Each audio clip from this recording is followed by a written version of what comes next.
Bom dia para todas as praças que compõem a Rede Band News FM de Notícias. Obrigado aí por seu carinho, por sua audiência. Vamos lá tocar o barquinho. O nosso Rodrigo Orengo estava tratando da posse hoje da Raquel Dodge, e eu pedi para entrar com ele nesse comentário para acrescentar algumas pequenas coisinhas que eu queria exatamente fazer na abertura do programa de hoje, Orengo, que é o seguinte: você estava dizendo que a expectativa é que não se deve esperar de Raquel Dodge uma gestão muito suave, de flores e rosas e tal, porque o seu passado, o seu histórico mostra que ela é uma procuradora bastante atuante. Ela é uma figura do Ministério Público bastante atuante, já colocou o governador em exercício na cadeia e tudo mais. A questão está menos em saber qual vai ser o perfil da gestão de Raquel Dodge e mais em que medida a sua gestão fará revisões ou determinará revisões de ações tomadas por seu antecessor, sendo estas as ações as que nós conhecemos aí, as polêmicas iniciativas, polêmicas no sentido de dramáticas, né, no sentido de contundentes, iniciativas no âmbito da Lava Jato, atingindo rigorosamente 100% da cúpula política nacional, de todo o espectro partidário, praticamente todos os partidos enfiados aí em denúncias, em investigações patrocinadas pela Procuradoria-Geral da República na gestão de Rodrigo Janot. E principalmente denúncias oferecidas, né? Não só acordos de dilação celebrados e tudo mais. O Pablo Fernandes, Orengo, estava me dando aqui fora do ar os números, a gente estava consolidando os números da gestão de Janot, só no âmbito da Lava Jato, ele conseguiu abrir 137 inquéritos no Supremo, ou seja, inquéritos envolvendo figuras com foro privilegiado no Supremo. Mais alta cúpula do foro privilegiado, 137 inquéritos abertos a pedido do Rodrigo Janot. Ele celebrou na gestão dele 159 acordos de delação premiada, ofereceu denúncias contra o Temer, 2, presidente em exercício, né? Quer dizer, no caso, no mandato. Os 4 ex-presidentes, o único que não entrou nas denúncias de Janot dos ex-presidentes foi o Fernando Henrique Cardoso. O Lula, a Dilma, Sarney e Collor entraram. 6 ministros, 93 parlamentares, 2 integrantes do Tribunal de Contas da União, fora uma penca de lobistas, doleiros, executivos, agentes, o diabo a 4, que não tendo naturalmente foro privilegiado no Supremo, entraram nesse bolo das denúncias porque estavam vinculados a crimes atribuídos àqueles que têm foro privilegiado. Então vão todos no mesmo bolo para lá. Ora, qualquer procuradoria do mundo com um acervo desse tamanho e falando apenas de uma única operação, apenas a Lava Jato, tem outras coisas que tramitaram no âmbito da Procuradoria-Geral da República, com a Operação Zelotes, por exemplo, e outras, não estamos contando aqui.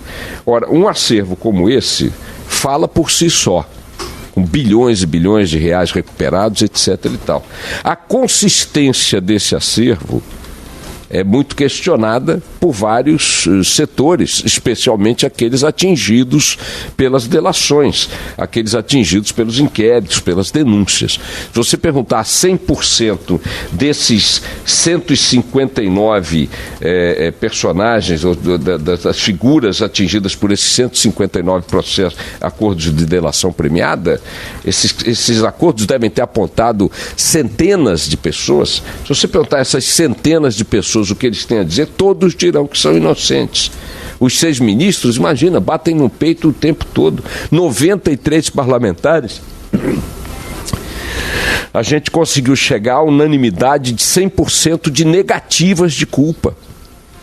100%. Não tem um deles que diga, não, realmente eu fiz alguma... Não, é 100%. Não. Então, é um acervo significativo sobre o qual pairam questionamentos inevitáveis, considerando o volume de poder com que essa ação da PGR esbarrou, considerando as pressões naturais que ela enfrentaria mexendo no topo da pirâmide da corrupção e do poder nacional. E a questão agora está em saber o que Raquel Dodge fará em relação a isso.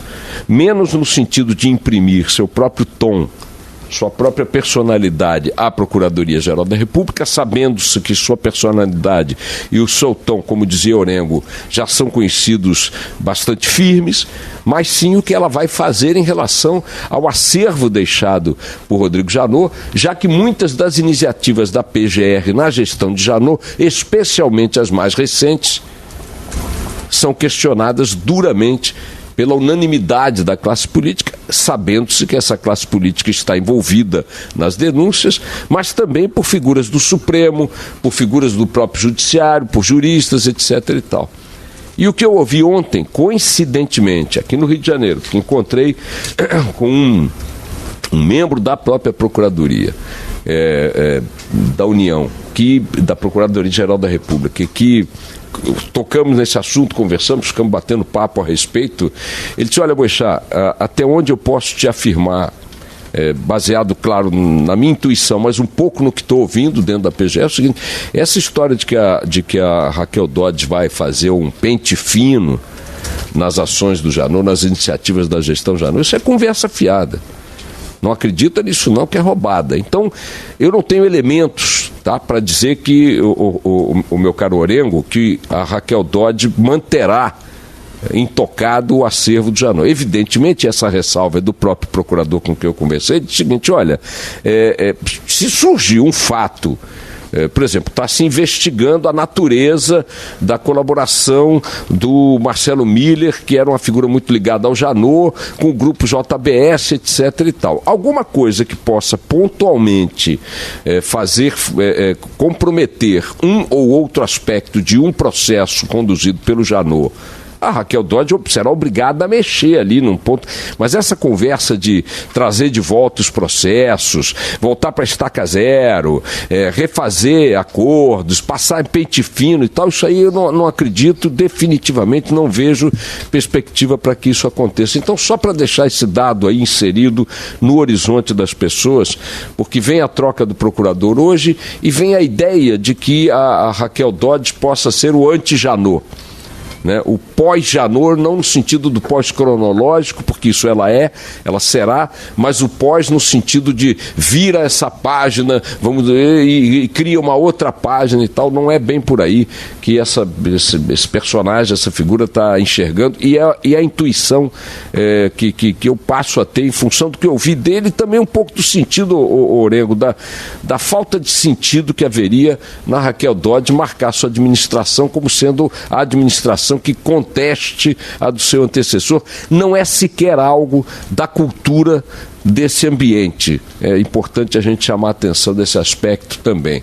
Então, que chegue a Raquel Dodge aí com toda a energia possível. O Brasil precisa muito de uma Procuradoria-Geral da República atuante e que os processos que estão em andamento possam caminhar, né, finalmente chegar a algum lugar no Judiciário, na própria Procuradoria, né, para que o Brasil consiga, enfim, começar a ver os resultados efetivos da Lava Jato, com as definições de pena e tudo mais, e possa começar a virar a página dessa operação dramática, dolorosa, né, pela qual precisávamos e precisamos passar, para poder amanhã dizer: olha, o Brasil tinha uma realidade na corrupção até a Lava Jato e passou a ter outra depois.